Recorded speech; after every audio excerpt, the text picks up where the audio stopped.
وہ آئندہ تقریباً 1.5 دہائی تک اس کیلنڈر پر عمل درآمد نہیں ہوگا۔ آپ سوچ رہے ہوں گے کہ میں کس کیلنڈر کی بات کر رہا ہوں۔ ناظرین، میں اس کیلنڈر کی بات کر رہا ہوں جو پنجابی جوڈیشل اسٹیبلشمنٹ نے بنا کے رکھا ہوا ہوتا ہے کہ کس کا بیٹا کب جج بنے گا، کس کا بھائی کب جو ہے وہ ہائی کورٹ میں آئے گا، کس کا بھتیجا کب سپریم کورٹ پہنچے گا، کس کا بھانجا کب ہائی کورٹ پہنچے گا، کس کو کب ہائی کورٹ کا چیف جسٹس بنوانا ہے اور کس کی مدت کب ختم ہوگی، تو اس کے بعد کس نے آنا ہے اور وہ کس کا بیٹا، کس کا بھائی، کس کا بھتیجا، یعنی یہ ساری چیزیں ایک پورا کیلنڈر ان کے پاس بنا ہوا ہوتا ہے، اور اس کیلنڈر کے مطابق یہ جو جوڈیشل پنجابی اسٹیبلشمنٹ ہے وہ چلتی ہے۔ جس طرح ابھی جو ہے وہ اپنا جسٹس قاضی فائز صاحب نے جو پیونی جج ہیں، انہوں نے جو ہے وہ ایک درخواست دی ہے تمام جو سپریم جوڈیشل کونسل کے ممبرس ہیں ان کو کہ جی جو اپنا سپریم جوڈیشل کونسل کا یعنی 2 ججز کو ایلیویٹ کرنے کے حوالے سے اجلاس بلانا ہے۔ 15 ججز ہیں جبکہ 17 ججز ہوتے ہیں۔ اب انہوں نے جن کا نام تجویز کیا ہے ان میں جسٹس احمد علی شیخ جو سندھ ہائی کورٹ کے چیف جسٹس ہیں، اور جسٹس محترمہ مسرت ہلالی صاحبہ جو اپنا پشاور ہائی کورٹ کی چیف جسٹس ہیں، یعنی کے پی ہائی کورٹ کی اپنا چیف جسٹس ہیں۔ اب ظاہر ہے کہ ان دونوں ججز کو جسٹس عمر عطا بندیال کس طرح اور کیسے سپریم کورٹ میں ایلیویٹ کر سکتا ہے۔ اگر ان دونوں کو ایلیویٹ کیا جاتا ہے تو اس وقت جو 8 اور 7 کی تقسیم ہے یہ پھر بن جائے گی 9 اور 8 کی تقسیم، تو یقیناً پھر اس تقسیم کو دیکھیں تو پھر یہ معاملہ اس طرح نہیں ہوں گے جس طرح چلنے چاہیے۔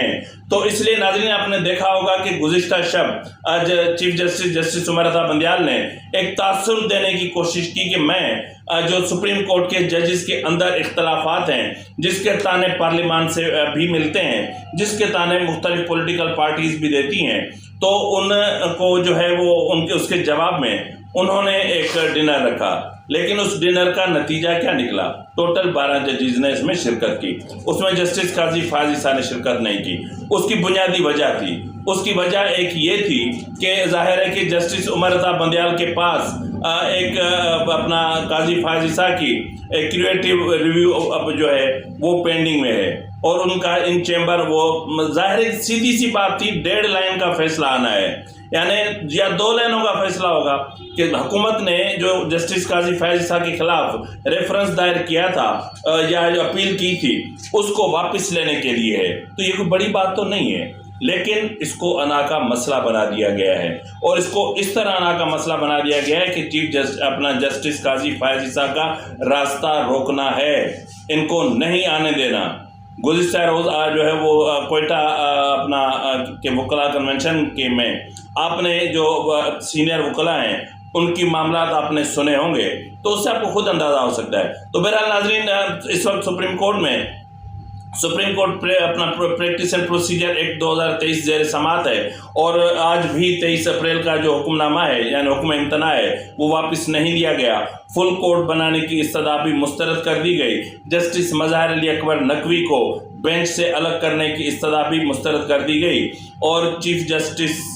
کے چہرے پر خوف جو ہے وہ عیاں ہے، بالکل عیاں ہے، کیونکہ چیف جسٹس ڈرے ہوئے ہیں کہ اگر فل کورٹ بلوا لیا گیا، ہاں ایک اور بھی استدعا مسترد کر دی گئی کہ 7 موسٹ سینئر ججز کو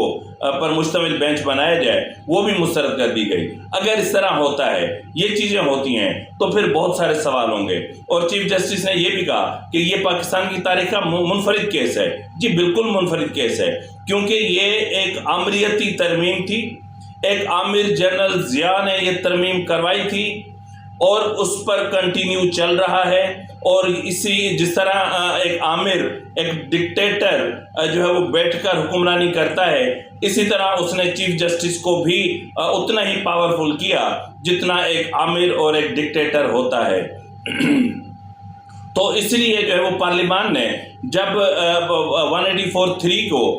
کے اختیارات کو جو ہے وہ ڈیوائیڈ کرنے کی کوشش کی، تو اس سے سپریم کورٹ کو مزید مستحکم اور مزید مضبوط کرنے کی کوشش کی، اور اس میں مزید شفافیت لانے کی کوشش کی، تو یقیناً پھر ایک شخص کے اختیارات ظاہر ہے کہ وہ ان کو اختیارات کی بھوک ہے، ہوس ہے، وہ اگر یہ اختیارات کھو بیٹھتے ہیں تو پھر قاضی فیض عیسیٰ کا راستہ نہیں روکا جا سکتا، اور اگر وہ اس طرح کر گزرتے ہیں تو پھر بہت کچھ ہو سکتا ہے، کیونکہ ان کا کیلنڈر ڈسٹرب ہوگا۔ تو ناظرین، سپریم کورٹ آج بھی اپنے اس کھیل پر جاری ہے، اور آج پارلیمان کا اجلاس بھی بلایا ہوا تھا۔ سپریم کورٹ بھی دیکھ رہی ہے کہ اگر ہم نے کوئی ایسا آرڈر پاس کیا اور ادھر پارلیمان نے پھر کچھ کر دیا تو پھر ہمارے لیے مسئلہ ہو سکتا ہے، تو اس لیے یہ چوہے بلی کا کھیل کھیلا جا رہا ہے، اور دیکھتے ہیں کہ ان فیوچر کیا ہوگا۔ لیکن اس وقت میں اتنا ضرور کہہ سکتا ہوں کہ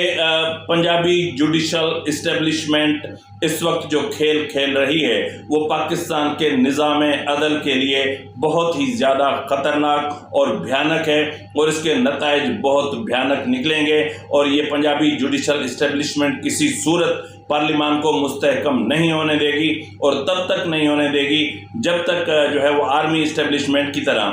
جو ہے وہ چیف آف آرمی اسٹاف کی تعیناتی اور توسیع کے معاملات کا ہوتا ہے، اس طرح کی چیزیں نہیں ہوتی، تب تک ایسا کچھ بھی یعنی یوں سمجھ لیں گے تب تک پارلیمان مستحکم نہیں ہو سکتی، اور سپریم کورٹ پارلیمان کی پیٹھ پر، آئین کے وجود پر وار کرتی رہے گی۔ اسی کے ساتھ ہی ناظرین، اپنے میزبان نواز بھٹو کو اجازت دیجیے۔ فی امان اللہ۔